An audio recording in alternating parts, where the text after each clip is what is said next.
All right. That's what Friends does. All right. Anytime. Okay, good. All right. First off, thank you for stopping by. I appreciate that. Thank you, Bob. Let's talk about the unemployment numbers first. What do you attribute the decline that we've seen over months and even longer? Well, I think there are two or three things. I think in Alabama, we're seeing a lot of new jobs come into the state from companies from all over the state, from Huntsville all the way down to Mobile. And so that's part of it. The other part is overall the economy is picking up.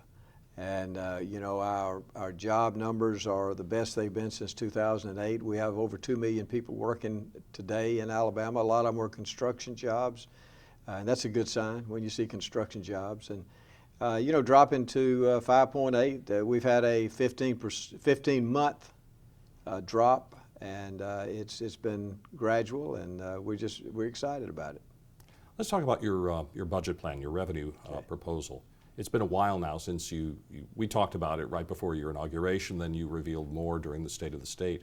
What kind of reaction have you gotten from state lawmakers who will ultimately have to pass judgment on it?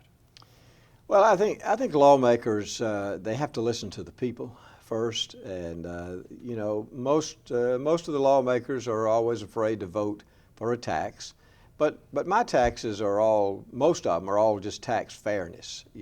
Giant corporations not paying their taxes, and certain parts of the state paying taxes and certain part not paying taxes, and so it's really an equalization of taxes across the state, making things fair. It's really not as egregious as people think. We're not talking about property taxes or retirement taxes. We're not talking about sales taxes. These are taxes where 58% of your giant corporations in the state don't pay any income tax, and that's not fair. Now, part of the plan, like 38% of the revenue would come from an increase in the cigarette tax. That's right. You're taxing something that people shouldn't be doing anyway. In terms of being a doctor, you would think people shouldn't smoke, but yet a lot of your revenue package is hinging on people doing a bad thing. Actually, I would like to see zero taxes from tobacco, because I'd like for everybody to quit smoking or dipping or chewing or using tobacco products, because it does cause cancer, and it hurts people's lives, and it hurts their health. And also it causes a lot of uncompensated money that we have to spend in the state. Our Medicaid dollars go up because of it. So now the last 4 years I was against all taxes. And I said, well, we're not going to raise taxes. But now we believe that that's what we have to do in order to really get our budgeting process working correctly. But in the long term, 4 or 5 years from now, I believe we'll have a surplus, and we could potentially lower rates and give some of that money back. As long as people keep smoking. If people stop smoking, Well, this package is going to run into some problems. I kind of went off a little bit. I went off on my package more than just on tobacco taxes. You're right. The tax on cigarettes, it's taxing an addiction. And, I don't like that particularly. However, I do want people to quit smoking, and it has been shown if we increase taxes, fewer people smoke. So maybe that'll work. Now, Del Marsh was quoted as saying that he wasn't convinced about the further savings and everything. What reaction have you talked to him at all? Or? Oh, yeah, yes. Senator Marsh and I meet on a regular basis. In fact, we met this last week on some other issues. We've worked very closely with leadership. They've worked closely with me, and I appreciate what they're doing. They understand where the needs are. They really do understand that there truly is a $700 million hole. Whether or not we can fill it up, we don't know. But I can tell you, I'm going to do everything I can to make sure that we solve this problem. You have to realize it's really hard to imagine any Republican calling for an increase in taxes, as you mentioned. Yeah, it is. And a lot of the local representatives and senators are looking at the next election for them, and they're thinking, if I vote for a tax, that's the end. Well, there's never been anyone beaten because they voted for a tax the first year of their quadrennium. And now, I'm not saying that can't happen, but I will say this.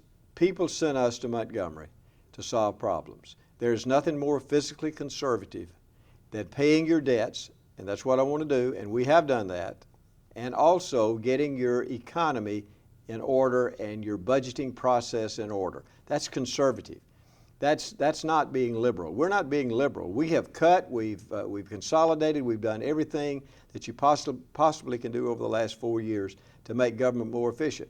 We've cut government by 12.5%.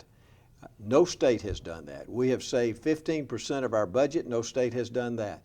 So we've done everything, and we're going to continue to do that. We're going to continue to look for ways to save and to make government more efficient. But we still don't have enough money because we owe all of this money from years before I became governor, and we've got to pay it off. We have a prison system right now that's at 195% capacity, and we can't continue this. We've got to solve that problem. Is there a risk that the federal government could come in and take over the prison system? Well, the federal government, they're not going to take over the system. They may tell us that we have to release half of our prisoners.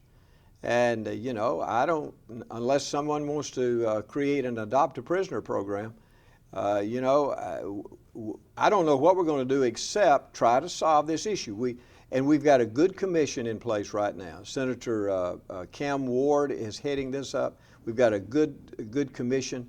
We're looking at this and a pre-diversion type system where we don't put people in prison for all the minor issues out there. And when they get out, make sure that they can get out and get a job so that they won't be back in prison. So there's some sort of training involved, or I guess while they're in prison, to help them get a career. We've got to put more money into that. We've got to make sure that they get a GED. We've got to make sure that they have some workforce training so that they can get a job when they get out. And that'll keep them out. It'll lower the recidivism. And it will lower them coming back into the prison system. Because if we don't do that, they go back into the same environment and they come right back. This talk about revenue enhancement comes at a time, especially in Baldwin County, when they're talking about a property tax increase. And some of the people who've been talking to us say, gee, the governor wants more money, the county wants more money. And we did a poll yesterday that showed that overwhelmingly people said no to any sort of new tax. And are you afraid that might bleed over into your program too? Well, I think when local taxes you're trying to raise local taxes, I think that it probably does hurt our program in this area. But what I'm proposing really is more of a tax fairness. What I'm proposing, other than the cigarette tax and the car tax, which is a very minimal amount, ours is more fairness. It's not. I specifically left out property tax, sales tax, anything that dealt with retirement taxes. I left all of those out. But they're just companies that are not paying their taxes in this state, and they need to be paying their taxes. And so we tried to make ours more on tax fairness than anything else. What do you think are the chances of your package getting through the legislature? It's going to get through. In the regular session? Maybe not in the regular session, but we're going to solve this problem. This is a problem that's been going on for 60 years, and we're not going to let it stay here as long as I'm governor. We're going to try to get it solved, and so that 60 years from now we can look back and say they solved it during this period of time. So you could have a special session on top of a special session? We could. We will do whatever is necessary to try to solve this problem. Good. Good. Yes, please.